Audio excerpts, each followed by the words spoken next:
Hello, everyone, and welcome back to the GSMC Fantasy Sports Podcast. We are going to conclude our NFC divisional breakdowns and our divisional breakdowns overall with one of my favorite divisions, the NFC West. A lot of top heaviness in this division, obviously, with the San Francisco 49ers staking their claim as one of the best teams not only in the division but in the entire NFL, much like the Kansas City Chiefs do in the AFC West. But there are still a lot of intriguing players and players I really love, especially on that team right there. Go Hawks all the way. I'm still sticking with them. I'm not jumping the ship. So let's just dissect this division, shall we? It should be an interesting one as our last division breakdown of the day. Here, just pull up. Yes. So the NFC West should be one of the most intriguing divisions this year. A lot of different storylines, especially surrounding the top dog on the San Francisco 49ers, so we'll start with them. Let's talk about the controversy surrounding Brock Purdy. A lot of people still call him a systems quarterback, myself included, mainly because I kind of have to hate him a little bit. But still, Brock Purdy, let's look at his fantasy stats, because his real-life stats show that yes, he sometimes has his issues and he sometimes shines. But in terms of fantasy, he's the QB8 last year, and his 5.5 air yards ranked first among QBs who started 7 or more games. So, in real time, Brock Purdy is dispelling the notion that he's a systems quarterback who mainly just operates the offense that Kyle Shanahan employs. And he's really proving everyone wrong in fantasy as well, because the stats don't lie. He sits comfortably in the top 10 at the position. And so, Brock Purdy, while he might not be the most appealing name out there, I certainly would start him at quarterback if you're considering that, because of the fact, A, he has the weapons, B, he has the talent to elevate those weapons, and C, Kyle Shanahan trusts him to drive the car of this offense. And so Brock Purdy, I really, really think can stay in that top 10 in terms of fantasy QBs. I don't think he's going to decline at all. Now, a person who could decline, and it's funny to say, is Christian McCaffrey. There's only one way to go from being and finishing with 2 overall RB1 finishes with 390 plus points, and that's down. Obviously, though, he's not competing with that many running backs. You know, Elijah Mitchell might get a couple of touches, but Christian McCaffrey is someone who's going to get a lot of touches. However, it does seem a bit weird that as the years go on, his fantasy production in terms of touchdowns seems to be regressing. I feel like Christian McCaffrey, he's someone who you can rely on a lot, and he's probably going to be the number 1 overall pick in many drafts.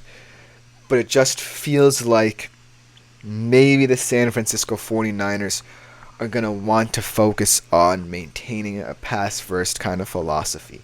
He's always a reliable outlet, but if there's one stat that's kind of unusual in his season from last year, his 21 rushing touchdowns last year, whereas 32% of his total fantasy points.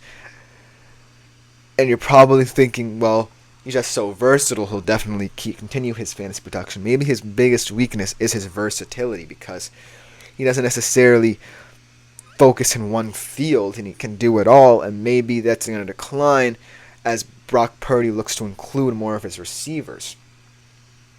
And so, I'm going to be wary of Christian McCaffrey. But let's transition to the San Francisco 49ers receivers. A lot of trade rumor mills arose, especially during draft time, between Deebo Samuel and Brandon Ayuk. I think that now that they're kind of settling down, saying that they're not leaving, I think that they'll be just fine. However, I now see Brandon Ayuk as the top receiver for the San Francisco 49ers in real life and in fantasy over Deebo, mainly just due to his route running ability. I think that he definitely improved on this season.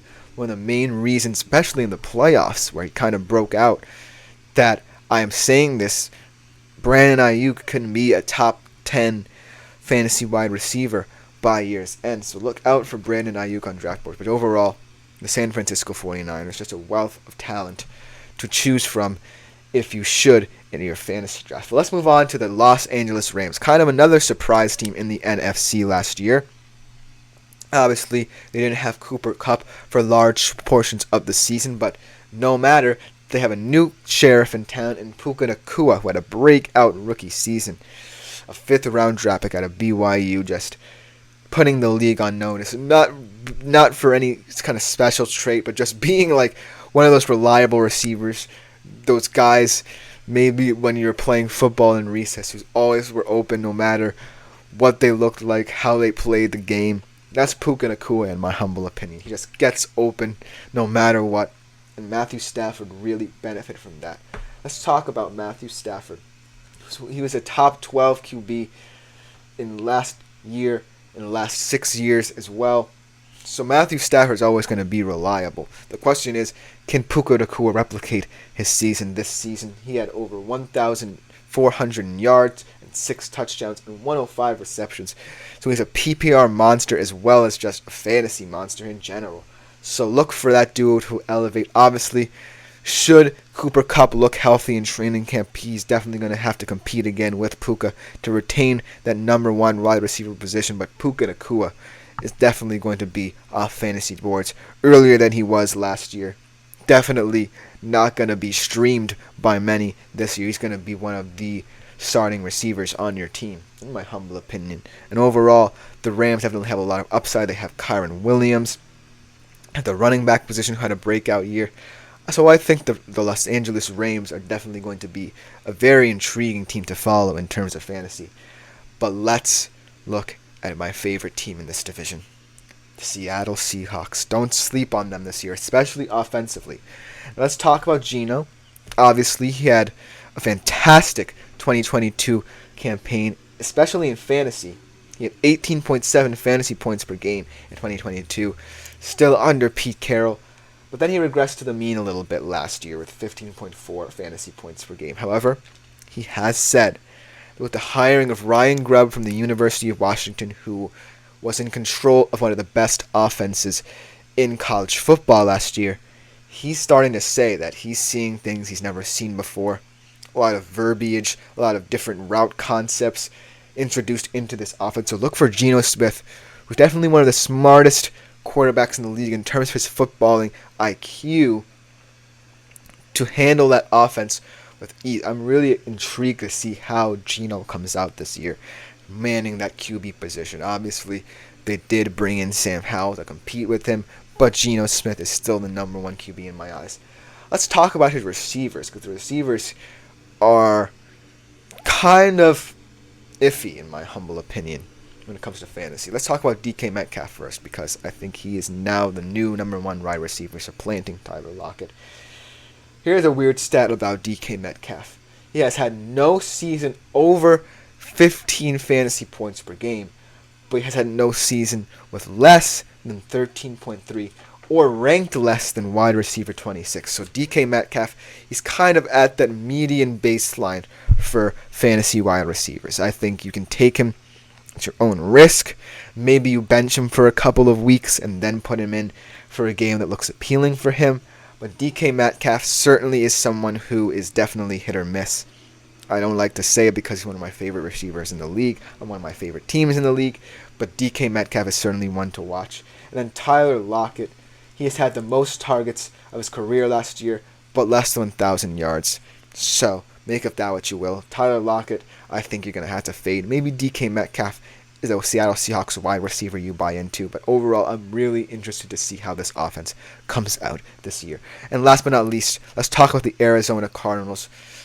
A much more surprising year under Jonathan Gannon without Kyler Murray than people expected. But with Kyler Murray, obviously he's always going to have high upside as a rushing quarterback. He averaged 5.5 rush attempts in the games he played last year. So I really think that Kyler Murray, definitely we're going to have to see how he comes back from injury in a full season. But overall, I think that Kyler Murray still has a little bit of upside. But the player I'm most intrigued about from the Arizona Cardinals is Trey McBride. Because from week 8 onward, He averaged 8.4 targets per game, 6.6 receptions, 65.5 yards, and had 3 touchdowns. He is a tight end to look out for in this league, and one of the more intriguing players in the NFC West should you want a steal in your fantasy draft. But that should just about do it for my NFC divisional breakdowns, and that should just about conclude all my divisional breakdowns. Coming up next, we are going to follow up on a couple of the storylines that have been brought up as I've been doing these fantasy football segments, so you don't want to miss that segment. We will be right back. Thank you guys yet again for listening into these divisional breakdowns.